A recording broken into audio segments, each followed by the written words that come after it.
ମୁଠାଏ ଚାଉଳ ଏଇଠି ପକେଇ ଦିଅନ୍ତୁ, ଗ୍ୟାରେଣ୍ଟି ଦେଉଛି ସେ ଝିଅ ନିଜେ ଆସି ଆପଣଙ୍କୁ ଭଲ ପାଉଛି ବୋଲି କହିବ। ଆଜ୍ଞା ହଁ, ସୁନ୍ଦରୀରୁ ସୁନ୍ଦରୀ ଝିଅକୁ ପଟେଇବାକୁ ଚାହୁଁଥିଲେ ଆଜିର ଏହି ଭିଡ଼ିଓଟିକୁ ପୁରା ଦେଖିବେ, କାରଣ ଆଜିର ଏହି ଭିଡ଼ିଓଟିରେ ମୁଁ ଆପଣଙ୍କୁ ଶିଖେଇବି ମୁଠାଏ ଅରୁଆ ଚାଉଳ ସାହାଯ୍ୟରେ ଝିଅ ପଟେଇବା ପାଇଁ ବଶୀକରଣ ବିଦ୍ୟା, ଯାହାର ପ୍ରୟୋଗରେ ଆପଣ ସୁନ୍ଦରୀରୁ ସୁନ୍ଦରୀ ଝିଅ ବା ସୁନ୍ଦରୀ ପଡ଼ିଶା ଘର ଭାଉଜକୁ ଅତି ସହଜରେ ପଟେଇ ପାରିବେ। ତାଠାରୁ ନିଜର ମନ ମୁତାବକ କାମ ହାସଲ କରିପାରିବେ। ଆଜ୍ଞା ହଁ, ଆପଣ ଭାବୁଛନ୍ତି କି ଚାଉଳର ସାହାଯ୍ୟରେ ଆପଣ କିପରି ଝିଅ ପଟେଇ ପାରିବେ? ଇଏ ସତ।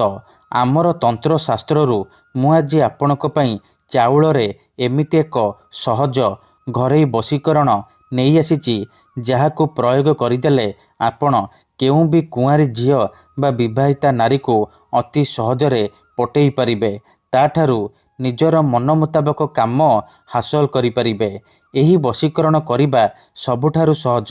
କେହି ବି ଏହି ବଶୀକରଣକୁ କରିପାରିବେ ବିନା କୌଣସି ପଇସା ଖର୍ଚ୍ଚ କରି, ବିନା କୌଣସି ପରିଶ୍ରମ କରି ନିଜ ପସନ୍ଦର ଝିଅକୁ ପଟେଇ ପାରିବେ।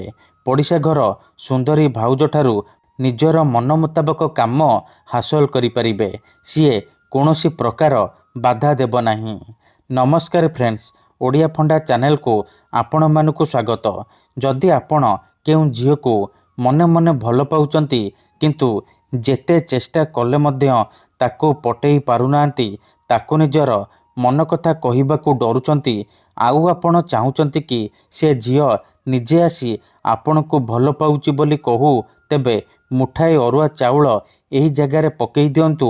ଗ୍ୟାରେଣ୍ଟି ଦେଉଛି ସେ ଝିଅ ଆପେ ଆପେ ପଟିଯିବ, ନିଜେ ଆସି ଆପଣଙ୍କୁ ଭଲ ପାଉଛି ବୋଲି କହିବ। ଏହି ବଶୀକରଣ ସାହାଯ୍ୟରେ ଆପଣ ବର୍ଷ ବର୍ଷ ଧରି ଭାଙ୍ଗି ଯାଇଥିବା ପୁରୁଣା ପ୍ରେମକୁ ଫେରାଇ ଆଣିପାରିବେ। ଶାଶୁ, ନଣନ୍ଦ, ଦିଅର, ଭାଉଜ କାହାକୁ ବି ପଟେଇ ପାରିବେ। ତାଠାରୁ ନିଜର ମନ ମୁତାବକ କାମ ହାସଲ କରିପାରିବେ। କିମ୍ବା ଯଦି କେଉଁ ଝିଅ ଆପଣଙ୍କୁ ଧୋକା ଦେଇଛି, ଛାଡ଼ି ପଳେଇଛି, ଆପଣଙ୍କର ନମ୍ବର ବ୍ଲକ୍ କରିଦେଇଛି, ଅନ୍ୟ କାହା ସହିତ କଥା ହେଉଛି, ଅନ୍ୟ କାହାକୁ ଭଲ ପାଉଛି, ତେବେ ମୋ କଥା ମାନି ମୁଠାଏ ଅରୁଆ ଚାଉଳ ଏହି ଜାଗାରେ ପକେଇ ଦିଅନ୍ତୁ। ଗ୍ୟାରେଣ୍ଟି ଦେଉଛି ସେ ଝିଅ ଯେତେ ଦୂରରେ ଥିଲେ ମଧ୍ୟ ରାତିଦିନ ଆପଣଙ୍କ କଥା ଭାବିବ, ନିଜେ ଆସିବ ଆପଣଙ୍କର ପାଦ ତଳେ ପଡ଼ିବ, ଆପଣଙ୍କୁ ଭଲ ପାଉଛି ବୋଲି କହିବ। ତେବେ ଏହି ବଶୀକରଣ କରିବା ସବୁଠାରୁ ସହଜ। ଏହାକୁ କେହି ବି ଘରେ ବସି ବସି କରିପାରିବେ।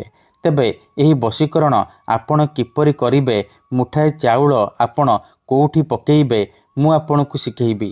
ଜାଣିବା ପାଇଁ ଭିଡ଼ିଓଟିକୁ ମୂଳରୁ ଶେଷ ପର୍ଯ୍ୟନ୍ତ ଧ୍ୟାନ ସହିତ ଦେଖନ୍ତୁ। ବିଧିଟି ଜାଣିବା ପୂର୍ବରୁ ଯଦି ଆପଣ ଆମ ଚ୍ୟାନେଲକୁ ପ୍ରଥମ ଥର ଆସିଛନ୍ତି, ତେବେ ଦୟାକରି ଚ୍ୟାନେଲକୁ ସବସ୍କ୍ରାଇବ୍ କରି ପାଖରେ ଥିବା ବେଲ୍ ଆଇକନ୍କୁ ମଧ୍ୟ ଦବାଇ ଦିଅନ୍ତୁ, ଯାହାଦ୍ୱାରା ଆମେ ଯେଉଁ ବି ଭିଡ଼ିଓ ଅପଲୋଡ଼ କରିବୁ ସର୍ବପ୍ରଥମେ ଆପଣ ଦେଖିପାରିବେ ଆଉ ତା'ର ଲାଭ ପାଇପାରିବେ। ମନେ ରଖନ୍ତୁ, ଏହି ବଶୀକରଣ ବିଧିକୁ ଆପଣ କେଉଁ ବି ବାରରେ କରିପାରିବେ, କେଉଁ ବି ସମୟରେ କରିପାରିବେ। ପ୍ରଥମେ ଆପଣ କ'ଣ କରିବେ, ଧ୍ୟାନ ସହିତ ଶୁଣନ୍ତୁ। ପ୍ରଥମେ ଆପଣ କ'ଣ କରିବେ, ମୁଠାଏ ଅରୁଆ ଚାଉଳ ଆଣିବେ ଆଉ ଅଳ୍ପ ଟିକେ ଲାଲ ସିନ୍ଦୁର ଆଣିବେ। ତାପରେ କୌଣସି ଏକ ଜାଗାରେ ଚୁପଚାପ ବସି ପଡ଼ିବେ, ଯେଉଁଠାରେ ଆପଣଙ୍କୁ କେହି ଦେଖିବେନି କିମ୍ବା ଡାକିବେନି। ତାପରେ ଚାଉଳ ଆଉ ସିନ୍ଦୁରକୁ ଆପଣ ଏକାଠି ମିଶାଇବେ। ମିଶାଇବା ସମୟରେ ଆପଣ ସେହି ଝିଅ ବା ନାରୀକୁ ମନେ ମନେ ଭାବିବେ। ତାପରେ ଏହି ମନ୍ତ୍ରକୁ 7 ଥର ପଢ଼ିବେ। ଓମ୍ ନମଃ କାମାକ୍ଷା କାମେଶ୍ୱରୀ ଆମୁକଂ ବଶୀକରଣ କରତି କରତି। ଏହି ମନ୍ତ୍ରକୁ ଆପଣ 7 ଥର ପଢ଼ିବେ। ଆମୁକଂ ଜାଗାରେ ଆପଣ ସେହି ଝିଅ ବା ନାରୀର ନାମ କହିବେ, ଯାହାକୁ ଆପଣ ପଟେଇବାକୁ ଚାହୁଁଛନ୍ତି। ମନ୍ତ୍ରକୁ 7 ଥର ପଢ଼ି ସାରିବା ପରେ ସେ ଚାଉଳରେ ଗୋଟିଏ ଥର ଫୁଙ୍କିଦେବେ। ଏତିକି କରିସାରିବା ପରେ ଆପଣ ଯେଉଁ ଝିଅ ବା ନାରୀକୁ ପଟେଇବାକୁ ଚାହୁଁଛନ୍ତି, ସେ ଚାଉଳକୁ ତାର ଘର ସାମ୍ନାରେ ପକେଇଦେବେ। ଗ୍ୟାରେଣ୍ଟି ଦେଉଛି ଏହି ବଶୀକରଣ କରନ୍ତୁ, ସେ ଝିଅ ହେଉ ବା ବିବାହିତା ନାରୀ ଆପଣଙ୍କ ଆଡ଼କୁ ଆକର୍ଷିତ ହେବାକୁ ଲାଗିବ। ଧନ୍ୟବାଦ।